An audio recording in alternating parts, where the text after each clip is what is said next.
नाज़रीन, मिस्र यानी इजिप्ट में टोटल 138 ऊंचे तरीन पिरामिड्स मौजूद हैं, जिन्होंने पिछले हजारों सालों से दर्जनों अर्थक्वेक्स और कई खतरनाक तूफान का सामना किया। लेकिन मजाल है इनमें से कोई एक भी इधर से उधर हुआ हो। इनमें से सबसे ऊंचा और बड़ा pyramid the great pyramid of Giza कहलाता है और इस पिरामिड की बेस का एरिया 13 एकर्स है। यानी इस पिरामिड के अंदर हैरत अंगेज तौर पे एक दो नहीं बल्कि पूरी 9 फुटबॉल फील्ड्स आराम से फिट आ सकती हैं। एक एस्टिमेट के हिसाब से इस पिरामिड में टोटल 23 लाख बड़े बड़े पत्थरों का इस्तेमाल हुआ, जिनमें से कई पत्थरों का वजन 50 टन भी था। अगर इसके टोटल वजन का अंदाजा लगाया जाए तो इस पिरामिड का वजन 60 लाख टन है, जो 12 बुर्ज खलीफा के वजन के बराबर बनता है। लेकिन इतने ऊंचे और आलीशान पिरामिड्स बनाने का आखिर मकसद क्या था? हजारों साल पहले जब इंसान के पास कोई टूल्स भी मौजूद नहीं थे, तब इन पिरामिड्स की दीवारों को कैसे इंच बाय इंच लेवल किया गया? कैसे 50 टन वजनी पत्थरों को स्क्वायर शेप में काटकर बगैर क्रेन के ही 480 फीट ऊंचाई तक पहुंचाया गया? और इनको बनाने में ऐसे कौन से इंजीनियर्स का हाथ था जिन्होंने इन पिरामिड्स को अर्थक्वेक प्रूफ के साथ साथ इनकी तमाम साइड्स को एग्जैक्टली 51.5 डिग्री के एंगल पे सेट किया? ये सब आप जान सकेंगे आज की इस वीडियो में। तो आइए शुरू करते हैं।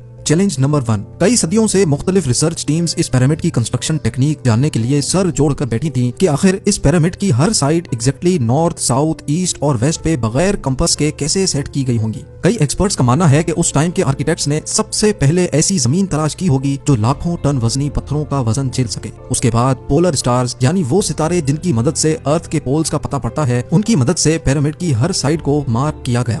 ना कोई कंपास और ना ही कोई ऑप्टिकल इंस्ट्रूमेंट, सिर्फ इस बेसिक टेक्निक से हजारों साल पहले इस पिरामिड की डायरेक्शन सेट की गई और वो भी 0 एरर्स के साथ। Challenge number 2। अगला चैलेंज था जमीन को लेवल करने का। जिस 13 एकड़ की जमीन पर इस पिरामिड को बनना था, उसका लेवल थोड़ा सा भी आउट होता तो 23 लाख पत्थरों के इस पहाड़ का खड़ा होना बिल्कुल भी मुमकिन नहीं था। अब इस जमीन को लेवल करने के लिए उस टाइम के इंजीनियर्स के पास ना ही लेजर लेवलर था और ना ही बबल लेवल। एक्सपर्ट्स का मानना है कि कंस्ट्रक्शन साइट की चारों साइड्स पर खड्डा करके उसमें पानी डाला गया होगा और फिर एक साइड के पानी के लेवल से दूसरे साइड के पानी के लेवल को मैच किया गया होगा। जो जमीन का हिस्सा पानी के लेवल से मैच नहीं कर रहा होगा, उसको छेनी और हथौड़ों की मदद से काट कर लेवल किया गया होगा। कई एक्सपर्ट्स का मानना है कि एंशिएंट इजिप्शियंस ने इस सिंपल टूल का भी इस्तेमाल किया, जिसकी दोनों साइड्स पे लकड़ियां और उसके ठीक सेंटर पे एक रस्सी से पत्थर बंधा हुआ है। अगर पत्थर जमीन से टच हो गया और उसकी रस्सी ठीक सेंटर लाइन पे आ रही होगी तो इसका मतलब है कि बीच की जमीन परफेक्टली लेवल्ड है। Challenge number 3। अब पिरामिड कंस्ट्रक्शन साइट पे डायरेक्शंस भी सेट थी, मार्किंग्स भी हो चुकी थी और जमीन का लेवल भी सेट था। अब बारी थी कंस्ट्रक्शन स्टार्ट करने की, जिसके लिए लाखों टन वजनी और बड़े पत्थर रिक्वायर्ड थे। लेकिन ये पत्थर काटने के लिए ना ही उनके पास ग्राइंडर थे और ना ही जैक हैमर्स। लेकिन फिर भी उन्होंने 50 टन वजनी पत्थर काटे भी और उनको स्क्वायर या रेक्टेंगल शेप भी दिया। लेकिन आखिर किसकी मदद से? जी हाँ, यही वो सिर्फ एक टूल था जिसकी मदद से पत्थरों को काटा गया। एक्सपर्ट्स का मानना है कि पिरामिड की कंस्ट्रक्शन पे इस्तेमाल होने वाली छेनी सिर्फ कॉपर से ही नहीं बनी थी, क्योंकि उनको भी ये बात मालूम थी कि कॉपर नरम होता है और पत्थर नहीं काट सकता। इसलिए इसमें एक केमिकल आर्सेनिक भी शामिल किया गया था। कॉपर और आर्सेनिक से बनाई जाने वाली ये छेनी लकड़ियों के हथौड़ों से पत्थरों पर ठोकी जाती थी और कई घंटों की मेहनत के बाद बड़े बड़े पत्थर शेप में लाए जाते थे। Challenge number 4। अब चूंकि ये खास किस्म का पत्थर जिसको आज लाइम स्टोन कहा जाता है, उसकी कटाई पिरामिड कंस्ट्रक्शन साइट गीजा से 250 किलोमीटर दूर टोरा के शहर में हो रही थी। अब मसला था ये पत्थर गीजा तक ट्रांसपोर्ट करने का। हर एक पत्थर 50 टन यानी 50,000 केजी के बराबर था, जो तकरीबन 3 पैसेंजर बस के वजन के बराबर बनता है। और ऐसे 23 लाख पत्थर सिर्फ एक पिरामिड में इस्तेमाल होना थे।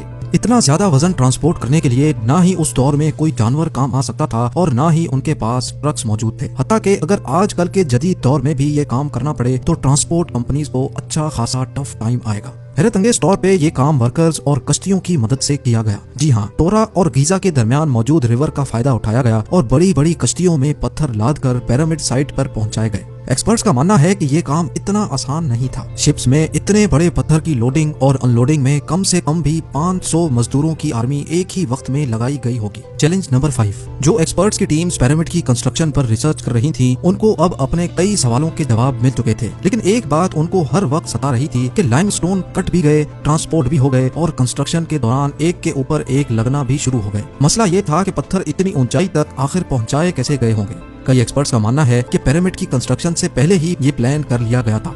या तो ये स्पाइरल ट्रैक के जरिए ऊपर गए होंगे या फिर जिग जैग तरीके से, लेकिन ये बात तो तय है कि 50,000 केजी के पत्थर ऊपर मजदूरों की आर्मी की मदद से ही खींच कर गए होंगे। चैलेंज नंबर 6, बात सिर्फ लाखों मजदूरों छेनी हथौड़े से लाइमस्टोन काटने और इतने बड़े पत्थरों को ट्रांसपोर्ट करने की ही नहीं थी। इस पिरामिड के अंदर कंपार्टमेंट्स, उनके अंदर जाने का रास्ता और कई छोटी छोटी सुरंगें भी बनाई गई थी। बाकी सब चीजें तो ठीक थी, लेकिन एक चीज एक्सपर्ट्स को हैरान कर गई और वो ये थी कि अंदर के कंपार्टमेंट्स में जो पत्थर इस्तेमाल हुआ था वो लाइमस्टोन नहीं बल्कि ग्रेनाइट था। जी हाँ, ग्रेनाइट एक ऐसा पत्थर है जो डायमंड के बाद दुनिया का सबसे सख्त तरीन स्टोन माना जाता है। आजकल के मॉडर्न दौर में भी ग्रेनाइट बड़े बड़े ग्राइंडर्स की मदद के सिवा काटा ही नहीं जा सकता। दुनिया भर से कई आर्कियोलॉजिकल एक्सपर्ट्स को पिरामिड का विजिट भी करवाया गया, लेकिन किसी को भी इस बात का सुराग नहीं मिला कि 4500 साल पहले इजिप्शियंस ने ग्रेनाइट जैसे ठोस पत्थर को इतनी सफाई से कैसे काटा था। आखिरकार कई सालों के बाद एक्सपर्ट्स ने इस मिस्ट्री को भी सॉल्व कर दिया। इजिप्शियंस ने ग्रेनाइट को इतनी सफाई से एक ऐसे आरे से काटा था जिसके दांत ही नहीं थे। जी हाँ, बगैर दांतों वाले इस आरे के दोनों साइडों पर वजन डालकर इसको ग्रेनाइट पर चलाया जाता था और बीच में बजरी डाली जाती थी।